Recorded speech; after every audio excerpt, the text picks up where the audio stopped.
Please welcome Mike Bogdanski. I know you got to kind of force it, right? I want to thank the principal and Elizabeth PTO for inviting me down here to be part of your day and a part of the program that might make your life a little bit different. I want to start by testing your history knowledge. So I'll throw you out a date. If you can raise your hand and tell me what life-changing event, world-changing event, happened on that day. December 7th, 1941. Yes, and what happened then? Attack on Pearl Harbor. The people in Pearl Harbor, the military base in Hawaii, was bombed, and it plunged America into World War II. It was a day the world changed for all Americans. September 11, 2001. Everybody knows this, right? What was it? It was the day that America was attacked. On September 11th, a day in modern history, all your teachers will remember where they were, where they heard about it, that changed the world. These are unprovoked attacks on innocent people. I remember that day just like it was yesterday. I want you to think that if someone is minding their own business and they get attacked, that's a sign of bullying. But you know, that day, the World Trade Center, the Pentagon, and then a place in Pennsylvania where the planes crashed. I spoke at a school there in Shanksville, Pennsylvania. A school just like this, pretty small elementary school. The principal told me that morning that plane had flown overhead and crashed in the field nearby. If it had come down a few minutes earlier, it could have crashed right into the school.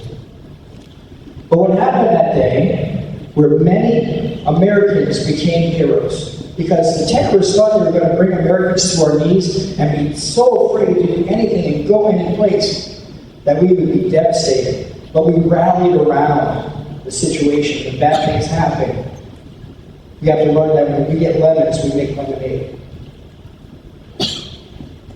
On September 11th, so many people tried to get to New York City to help. They shut the bridges and tunnels off because there were so many people trying to help at ground zero.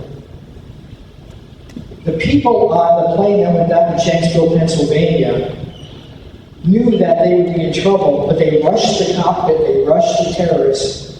Of course, the plane crashed, but they were going to try to take that airplane back because they were just ordinary citizens, and that day they became heroes. So today, my program is entitled Heroes, and HERO stands for Help Everyone Respect Others, because that's what I'm here to talk about, all kinds of heroes. So I want to go back. When I was a little kid, these are the things that we got sent to the principal's office for.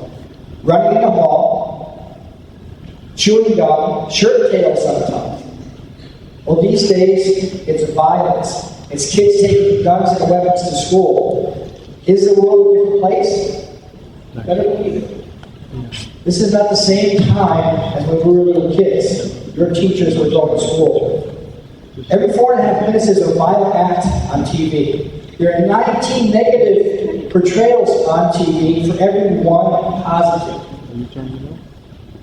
Is bullying a problem? Yes. See, by the time you go home today, there's a chance that 1 out of 10 of you would have been a target of bullying. Last year, 850 arrests in school for violent crimes. I'm here to talk about violence in school. I'm here to talk about bullying. And a lot of people have been bullied in their lifetime. Chris Rock was the only black student in school, the comedian. He had to have humor to diffuse the bullying.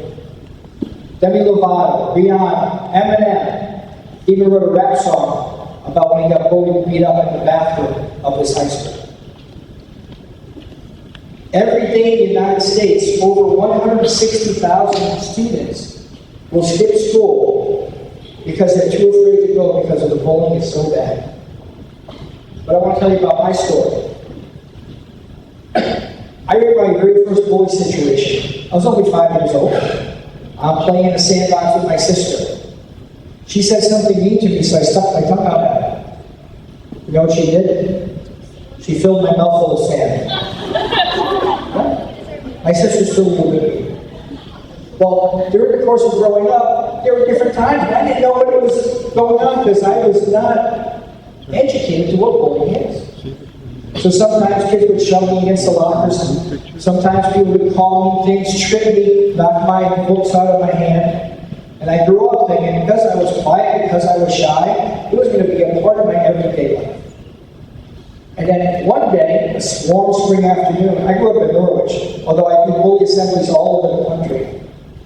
I've been in hundreds of schools, all across the coast, from west coast to east coast, north to south, even in Canada, because there's not a middle school in the world that does not have a bullying problem. But I gotta let you know, it will get better if you're being targeted bullies. This warm spring afternoon, I get off the bus, and I go over to stand as the bus goes by. I see a couple of guys in my neighborhood, and one is the neighborhood bully, who happens to live right next door to me. He was the kind of kid, when the parents were around, or teachers, he was smiling, he was polite, he was respectful. As soon as they turned around, he loved to pick on me, push me, shove me. You name it, he did it to me. And I tried to stay away from it as much as possible. But it didn't always work. So this day, he was animated, he was agitated, he was talking to his friends. They turned around and looked at me, and he gave me that hard stare, and he stormed up to me. And you know when people get too close, they get in your personal space? He was nose to nose, yelling, calling me names, and I thought, oh, here's another pushing, shoving day. But this day was going to be different. You ever watch some of the movies, like, you ever seen The Matrix? When everything happens in slow motion, all these violent attacks. Well, as a martial artist, I've studied the psychology of self-defense. And in real life self-defense, it's called psyche-tachy. It means things appear in slow motion.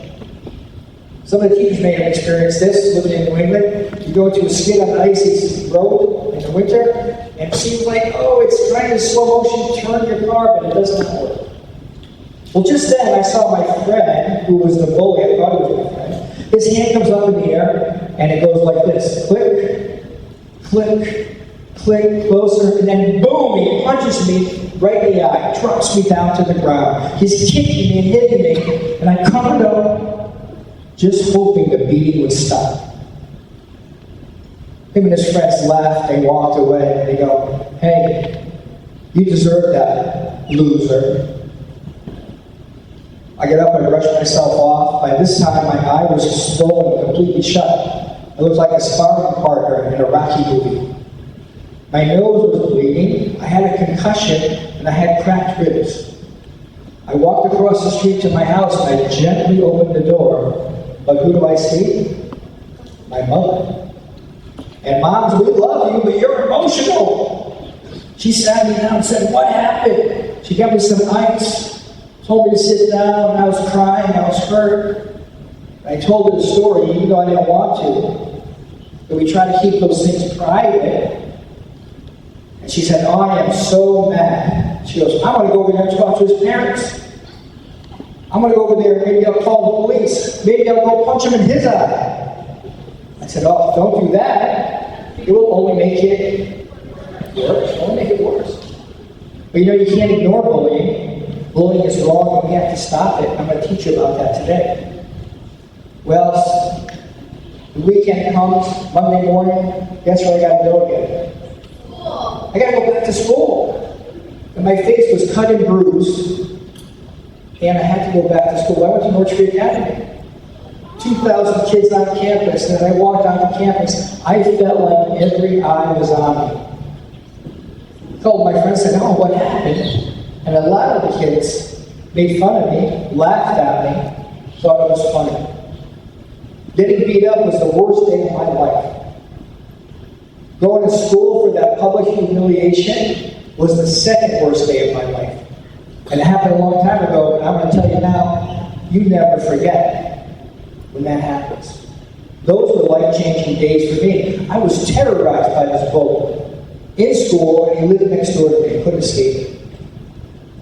I lost my circle of friends. Summer came, I said, well, I'll just stay inside. Well, September comes, and I go, hey, Mom, I don't think I should go to school. Maybe homeschool is a good idea. She goes, no, you don't have to like it. You just have to do it. You're going back to school. Well, one of the mornings, I'm looking down at the newspaper, and I see a big ad in there for karate lessons. I run over to my mom. I said, karate lessons. I said, please sign me up. She goes, no, it's too much money. It's too far. I'm too busy. You're not going to mess with karate lessons. I said, I'll do whatever it takes.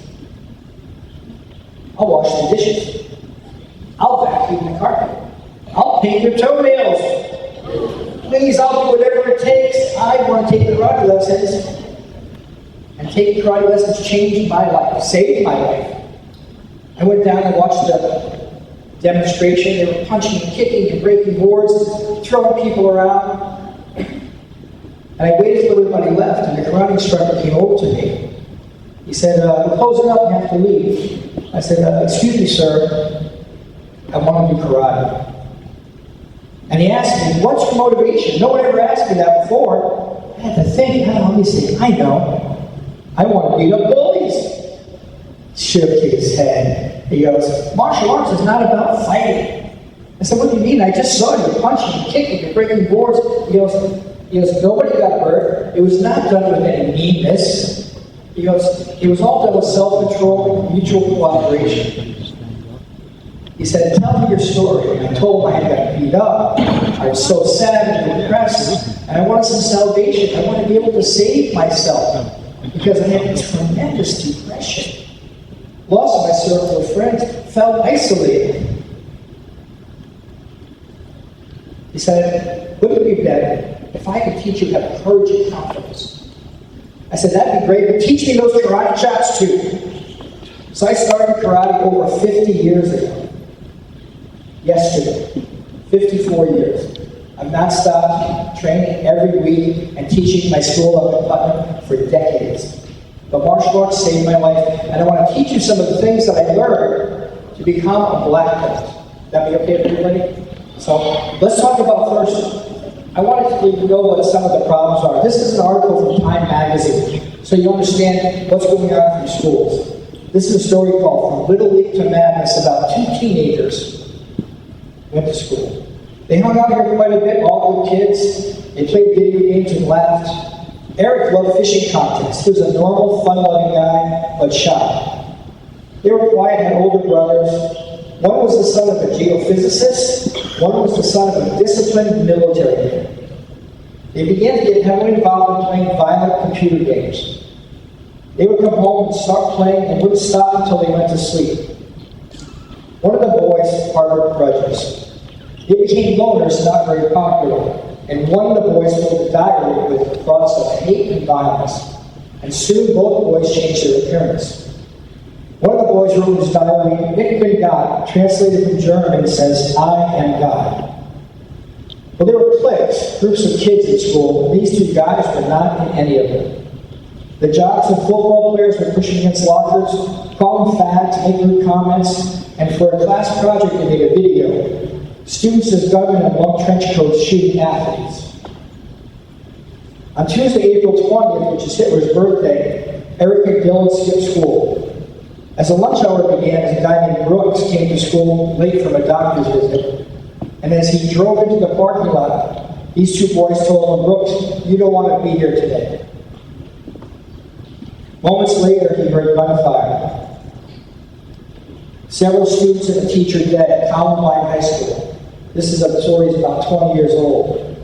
This was the day I decided that I would go around to schools around the country telling about bullying and how dangerous it could be, because everybody needs to know.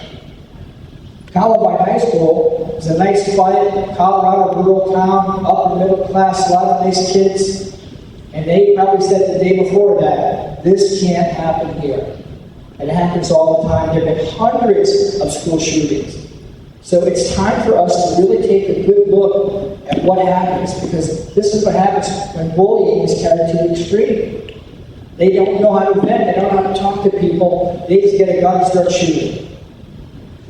But I'm here today to educate you. I don't want to just send my words out. I want you to listen. So I want to tell you the difference between learning and listening. There's a middle school in Canada I went to. The principal tells me, wow, these girls here, every time they go into the ladies' room, they put lipstick on, they put lip prints on all the mirrors. So they tried to tell the girls, they tried to tell them, but it didn't listen. And they didn't listen, so the custodian said, bring them in, I'll solve the problem. And the girls that were the big offenders went in, and the janitor took out his long handle squeegee. He swished it around the toilet water, and he scrubbed all the lip prints off. No more lip prints. Right? So it's important that when I send the message I would like you to receive, let's talk about bullying. Bullying is done deliberately. It's repeated over and over again, and it's impossible or difficult to defend against. If you feel victimized, you're probably a target of bullying. And there are several derivatives of bullying, so let's talk about that. How many people already have seen pushing and shoving? Wow, that's a lot. And it's only morning still, too. And we have the rest of the day. Thanks for raising your hand. Or you physically taking something from someone. The physical bullying. Second one is verbal. Directly calling people names. Tease them, insult them, threaten them, and intimidate them. Right? Verbal bullying. Sticks and stones will break my bones, but words will never hurt me. Well, you know, words hurt. Words are very hurtful. The third kind is racial bullying. Color, religion. You know who's getting a lot of bullying now? Jews, Arabs, and Muslims. Because of what's going on in the Middle East. There have been crimes all across the country just because of the way people act or look. Next kind is called sexual bullying. How many people heard these words already today? Gay, faggot, lesbian, making fun of people's body parts. Right? Thanks for raising your hand, guys. Thanks for being honest with me. But you know, there's another kind. Boys bully directly, but girls, you're like ninjas. You're like ninja bullying because girls bully indirectly. They bully by gossip. They bully by exclusion. So sometimes they'll make fun of someone because of the way they dress.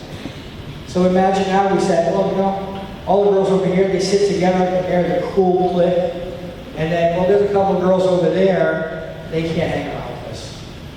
They use friendship as their currency. But excluding someone can be just as much bullying as a push or a shove. Nasty gossip, public humiliation. And of course, the modern version, how many people use TikTok, Snapchat, all of those Instagram? Everybody's on social media. It'd be crazy not to be, right? To be able to keep up with everything that's going on in the world. Well, cyberbullying is a huge problem. And now with AI, let me tell you a story about this one I heard. A student makes an AI video, takes one of the teachers that he doesn't like, and he morphs the face from the teacher into Hitler. The teacher called the FBI because of the harassment, because it was so significant. That student got knocked by the Federal Bureau of Investigation because these crimes are just starting to cut loose. Can you imagine? People online are being harassed, being impersonated, being outed, being cyber-stalked, getting intense threats. I think cyberbullying is mean and it's cowardly. How many people have heard about that going on? Yeah, it's going on all the time. So, but we're just brought up in a culture of violence, so I want to tell you one of my favorite stories. Who's ever been to someplace called the Grand Canyon? If you've been lucky enough to go, you can see all the pictures and videos. Thanks for raising your hand. If you can see all the pictures and videos you want, but until you stand there at the edge of the Grand Canyon, it's unbelievable, the majesty of this place. Magnificent. Well, one year, a couple was at the Grand Canyon, and the CNN reporters there doing the story, and they said, well, you guys are here. He goes, we were here for our anniversary, our honeymoon, and now we're here 50 years later. And he says, what's the secret to your success? He says, oh, that's simple. Let me tell you the story. If you know anything about the Grand Canyon, you can go down to the bottom, and you know how you get there? You ride donkeys on these little narrow trails that the donkeys have practiced over and over again, so they're real sure-footed. But if they fall down, it could be hundreds of feet that put people in potential danger. So the husband and wife are riding the donkeys down the trail, and all of a sudden the lady's donkey starts to buck her off. She almost loses her balance. So she reaches up and she smacks the donkey in the head. And says, donkey, don't do that again. That's warning number one. Well, the husband can't believe that she's so angry, picking on a little donkey. He's about to say something. The donkey starts to buck her off again. She reaches up with her closed fist and she punches that donkey right in the jaw. She says, donkey, that's the second warning. That's number 2. Well, by now, the husband is floored. Can't believe how angry his wife has become. So he stops. The donkey starts to buck the wife off a third time. She gets off the donkey. She gets a piece of wood off the trail. She breaks it over the donkey's head and knocks him unconscious. And she says, donkey, that's warning number 3. Well, the husband can't contain himself anymore. He turns to the wife and says, honey, sweetheart, what's going on? Why are you doing something like that? She turns to the man and says, that's warning number 1. See, we're so used to the violence. We're so used to those things. Watching cartoons. When I was a little kid, watching the Roadrunner or Wild Coyote blow themselves up with dynamite and drop an angle on someone's head. We're so conditioned to that. So let's talk about why people are bullied. People are aggressive. It's in their nature. People have bad tempers. You guys know someone like that? Has bad tempers? Yeah. Something happens right away, they flip to anger. And they learn it. Where do you think they might learn it? Where do you think? They learn it at home from moms and dads a lot of times. Their parents can be angry too. They have an audience that tolerates it. And people have no social skills. So if you have anger, you need to put a D in front of it. What's that spell? Danger. So if you're a bully in this school, there's a chance that you remember this someday. Because by the time a bully is 30 years old, 1 in 4 will have spent time in jail. So there's 3 people in the bully situation. There's the bully, and there's the target. And how do they pick targets? People that look, act, or dress differently. In the animal kingdom, there's a predator and a prey. So if we're in the savannah of the plains of Africa, and lions are hungry and they chase the gazelles, do they catch the fast ones or the slow ones? Slow ones. Slow ones. They catch the babies, they catch the elderly, they catch the sick ones, the ones that are not able to keep up. And so this predator in a school is called the bully. Sometimes people get targeted because they're too tall, too short, too skinny, too fat, purple hair, red hair, kinky hair, straight hair. Some people even get picked on because they have no hair. Bullies have big attitudes, bad attitudes, stuck-up attitudes. They won't cut you a break. But I want to tell you a story about my friend Scotty. A few years back, we take 100 black belts to Europe for a big championship. 100 black belts, that's incredible. We filled the whole plane full of black belts. Everybody's a traditional black belt except for Scotty. Scotty walks with 2 metal crutches. One leg is 2 inches shorter. He's got a crooked spine, as crooked as some of the stone walls in our backyards. And he walks like this. But he's a black belt. We get to Hungary, we're going to the sports complex, we're meeting all the athletes from around the world, and people are shaking hands. And then Scotty offers his hand to shake his hand, and the kids take their hands away. He came over to me and said, Master B, those kids were being mean. They won't shake my hand. So I went up to the karate teacher. I said, excuse me, sir, what's going on? And he whispered to me, they don't want to touch him. They're afraid if they touch him, they'll catch what he has. He had no bacteria, no virus, no disease. That was a birth thing. He was born that way. But they were afraid. They said, we don't let kids like that in our karate schools. We send them other places. They're not allowed. And Scotty heard this. He was within earshot. He came over to me and said, these people are mean. These kids are mean. Let's go back to the United States. I said, well, we can't do that. We're here. So he goes, well, I'm going to go to the first competition. Anybody here in martial arts? Awesome. Excellent. You're my new favorites. Right? So he goes out to martial arts competition. It's called forms. You go out and you demonstrate the blocks, the punches, the kicks. And you are graded on your speed, your power, and your balance. Well, Scotty went out without his crutches, fell down 3 times, came in last place. He came over, put his head on my shoulder, and started to cry. He goes, this is awful. I said, I don't want to be here anymore. I said, well, Scotty, you're a black belt. And you guys don't need to have a black belt, have a black belt attitude. To Scotty, I said, try your best. I said, Scotty, you tried to make a change in yourself. Just like you can't change your hair or your skin or eyes. I said, or your body. I said, go out there with your crutches. They're part of who you are. Well, Scotty went out to the next division. He goes, yes, I'm an American. I'm a black belt. I'm going to show them what I can do with my crutches. Well, it was a self-defense competition where many people attacked him. But with his crutches, Scotty could move like a cat. He was so fast. He blocked. He parried. He hit a guy in the toe with his crutches. The guy was hopping around. He swept him to the floor. Attack after attack. Defense after defense. Scotty was like Chuck Norris, Bruce Lee, Jean-Claude Van Damme, all put together.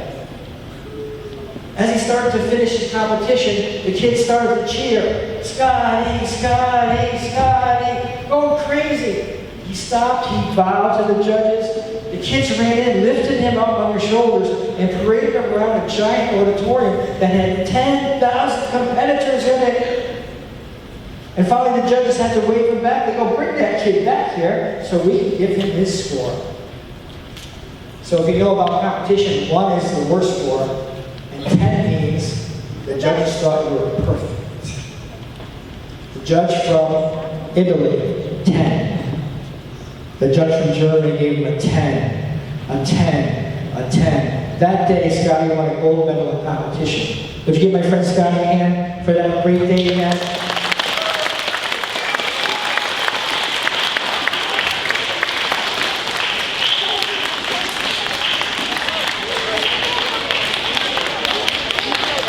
So even though we're talking about some happy things, I got to tell you about some of the sad things too. The deep, dark secret of bullying is called bullycide. Every year, kids get so sad by being picked on by bullies, they take their own lives. And there's no need for that to happen. If you know anybody that's sad or discouraged or depressed, you need to speak up and get them some help. There's a girl named Phoebe Prince from Massachusetts. She comes here from Ireland. Red hair, freckles, happy girl, moves with her family. After a few weeks in the school, the captain of the football team breaks up with his cheerleader girlfriend and starts to date Phoebe Prince. She's thrilled. She's a new kid in school. She's got this great boyfriend. She does a great academically, honor roll student. But meanwhile, the girls that were friends with the cheerleader decided that that was not to be. They throw a full soda can out, hit her in the head, give her a concussion. She doesn't know what to do. She's hardly friends with anybody in school. And after months of being targeted by bullies, her sister goes home one day to find out her sister had taken her life. Is bullying a big problem? Yes. Do we need to be more kind? Yes. So sometimes when you're walking down the hallway or you're talking to someone, you go, hey, as a joke, go kill yourself. Some people will take that literally. Over 2,000 kids a year will take their lives because their targets are bullied. 2,000. People don't want to talk about it, but I have to. It's important that you have good values about being respectful and being kind. In Asian culture, there's two big crops in Asia that grow. Rice. So if you've ever been to an Asian restaurant, every time you eat, you get a bowl of rice. Well, I've been to other countries in Asia, and every meal, breakfast, lunch, and dinner, you get a bowl of rice. And the other big crop there is called bamboo. Well, one day, there's a farm where the girl has this good idea. She goes, so parents are rice farmers. She goes, I want to do something different. I want to grow bamboo. And they laughed at her. Have you guys ever had an idea where you want to do something different and people made fun of you, teased you, thought it was crazy? Well, this girl says no, and the mother and father says, you belong in the kitchen. Get back there. You know, there are some schools where girls are not even allowed to go to school in some countries. You wouldn't be allowed. And girls, you're not allowed to go outside unless you're with a man, a brother or a father or someone. You're not allowed because, in some of these countries, girls are second-class citizens. Not allowed to have an education. We don't need to learn anything. Well, in this farm in China, the girl said, I'm going to study. I'm going to learn how to fertilize it. I'm going to learn how the earth grows. And I'm going to grow this bamboo. And they laughed. They said, here's a little piece of land over here. It's got all rocks and stumps, and you can have that to grow your bamboo. See how smart you are.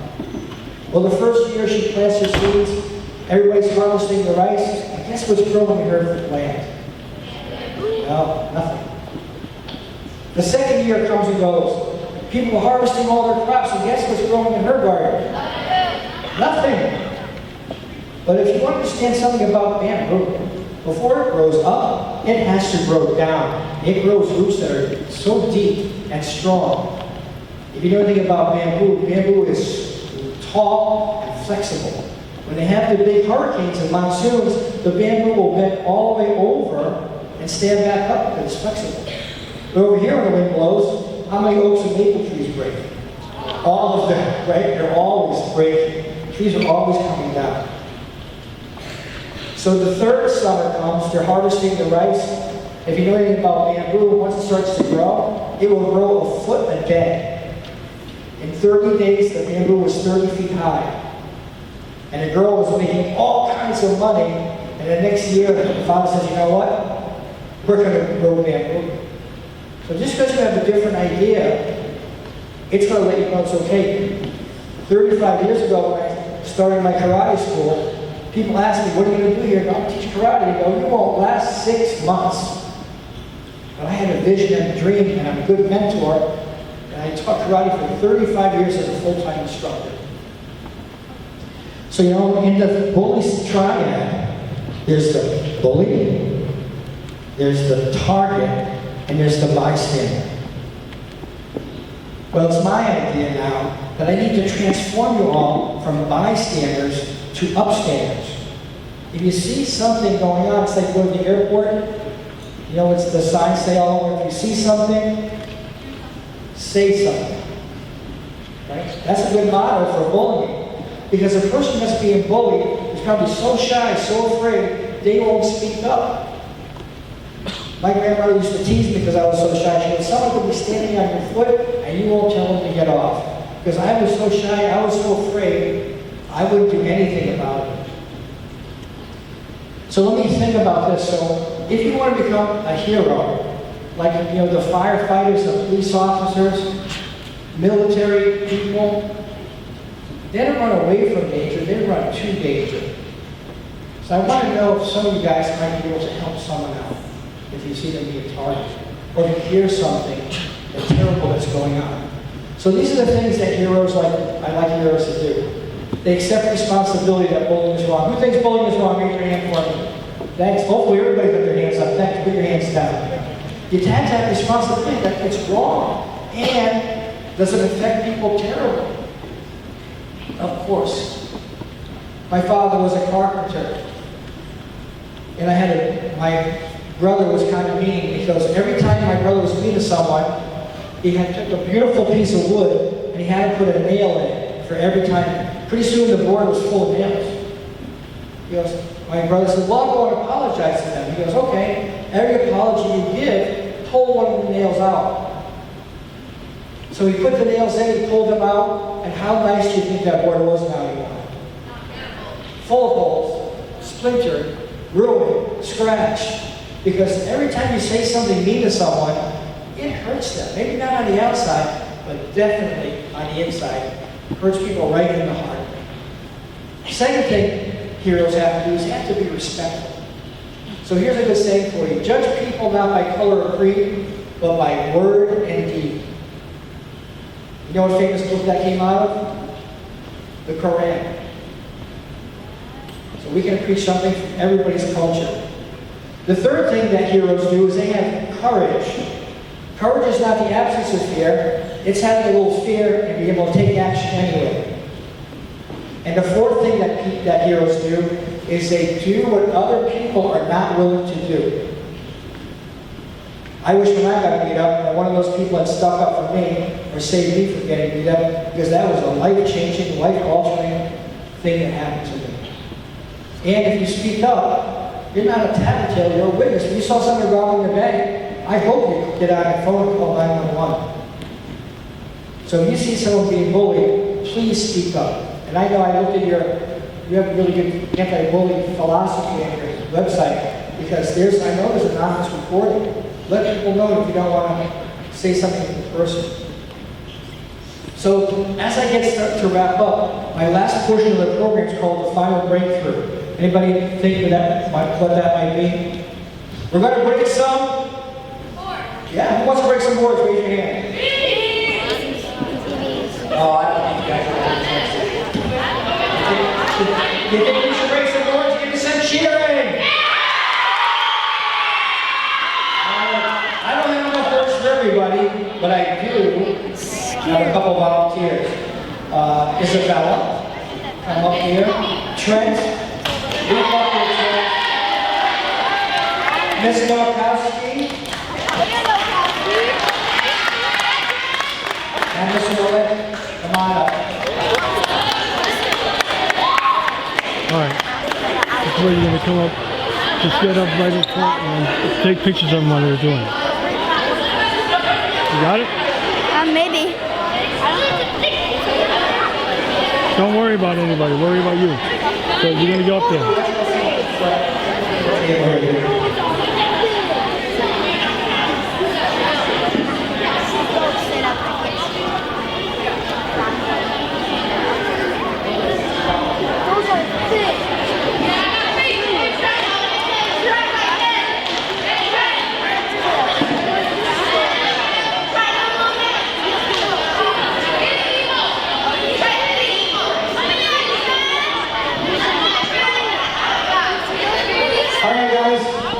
If you got a Home Depot, now there's the land there.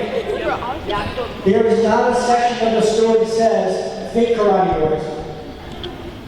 You won't see it. So I need to get some testimony that these are real boards. Try to come and volunteer. Don't move. Wait, Syra, okay. They are real. This board is real. Cut them at the delivery on a couple days ago. In your life, you will find barriers that hold you back from taking action. But fear stands for false evidence appearing real. Because usually the limitations that you have, you set for yourself.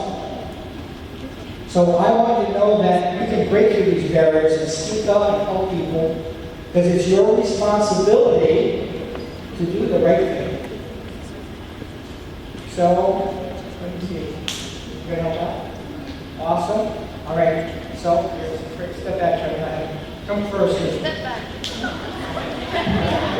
First of all, you have to know that success comes in cans, not kits. So when you come up here, you have to have kind of a warrior attitude. Warriors are peacekeepers, not fighters. So what I want you to do is to show. You're smiling too much to be a warrior. All right, show me your warrior face.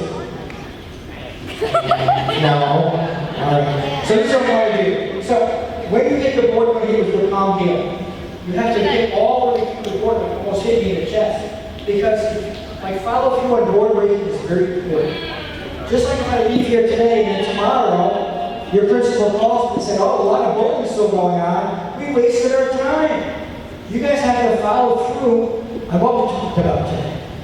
It would be very important to save someone's life. Save some for having nightmares, stomach aches. You know, martial arts changed my life. I want this that somebody could change yours. So put your left foot in front. Put your hand up in front. When you hit the board, you're going to go 1, 2, 3. I need you to hit the board as hard as you can. If it does not break the first time, hit it again immediately. You know why? Because if it doesn't break, it hurts like crazy. It does? Well, yes, I'm going to be honest with you. That's what it is. But we can't have her break this just by herself. She needs encouragement and support, and where's she going to get that?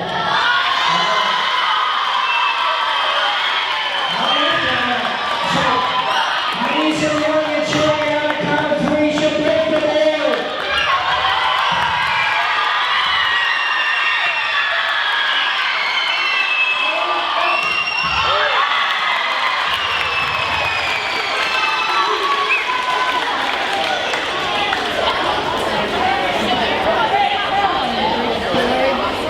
Hey.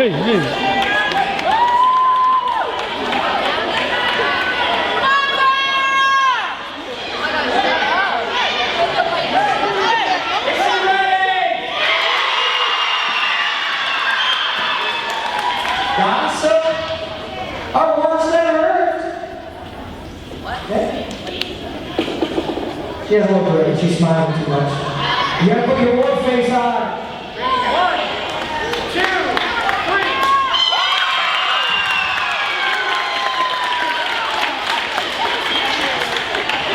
Oh, man.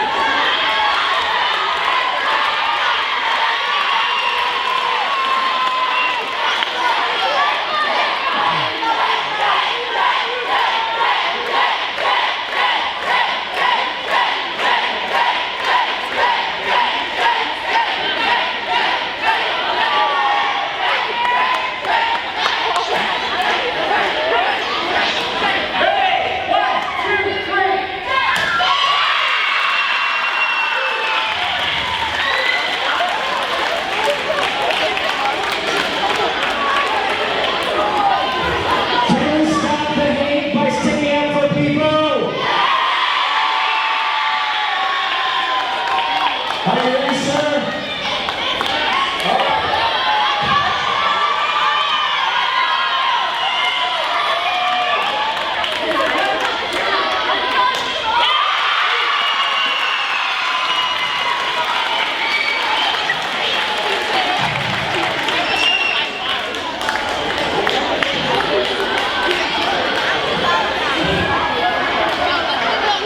You're free to examine those boards after if you want the real boards.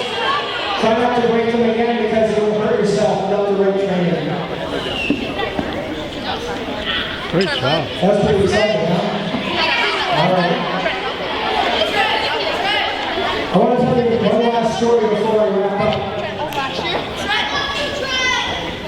Martial arts came from Asia, China, Japan, Korea, Thailand. And one of my friends decided he was going to move to Japan to study a martial art called Aikido, made famous by a guy named called Steven Seagal, who was also a movie star. And he went over there and he was going to teach English to Japanese kids during the day and then train every night at the Aikido school. And he was very excited to go there. But he really wanted to get in a fight to try his martial arts out.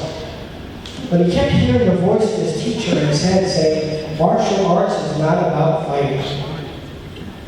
Martial arts is about keeping the peace. But every night, when he left the school, he thought, oh, I hope someone jumps me. I hope I can use my martial arts. If you know anything about Aikido, there are no punches or kicks. It's only about redirecting energy and throwing people down to the ground with wrist locks and arm bars. And it really could be called the art of reconciliation. Because in Aikido, 1 + 1 = 3. You take one person's idea, a second person's idea, and you come up with a third mutually beneficial idea that both people cooperate on.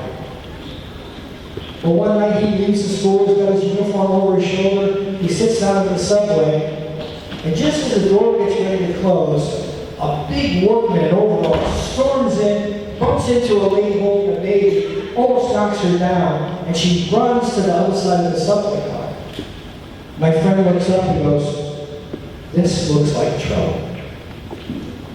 Just then, the man starts to push and shove people out of his way, and people start to scurry away to the other end of the car because they feel like they're in danger.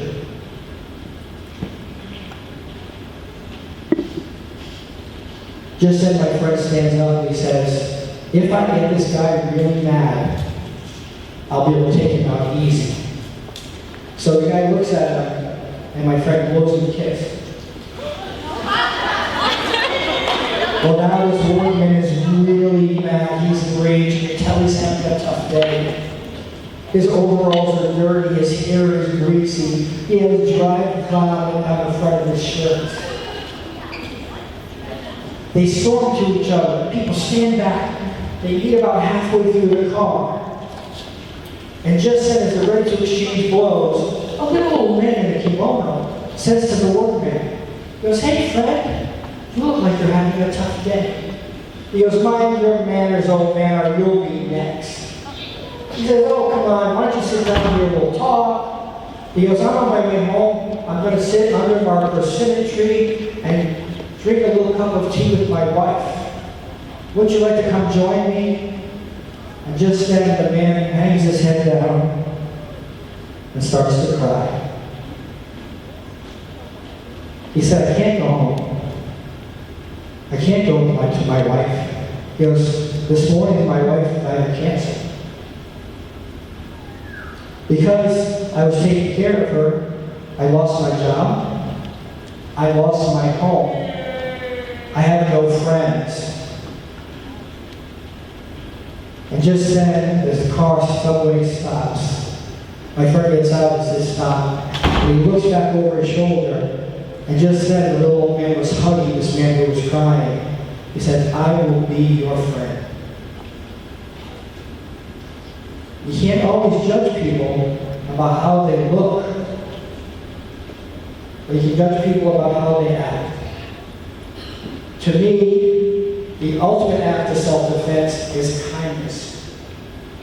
Be kind to everybody. Say nice things. Develop yourself in a positive manner to make a difference in the world. Because otherwise, we're all in trouble. The world is a tough place. But, you know, we can start here in Lisbon, one student, one grade, one school at a time to make a difference in someone's life by being kind and respectful. It's been an honor and a pleasure to be here today. Thank you, everybody.